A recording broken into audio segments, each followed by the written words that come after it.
Hi everyone! Welcome back again to my kitchen, and today we will try Malaysia's signature food, nasi lemak.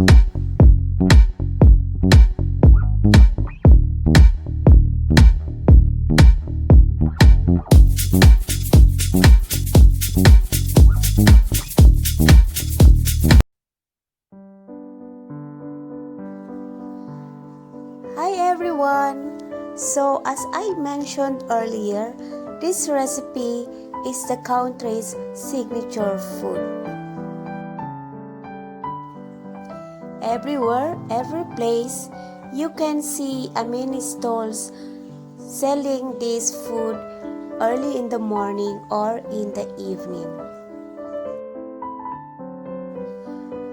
So this is totally a one-set meal that you are really get satisfied.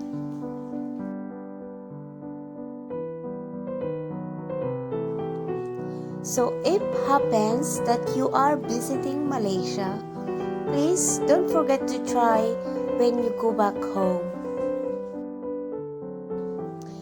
But this time, you can make this food in the comfort of your kitchen. Just get all the ingredients and enjoy discovering.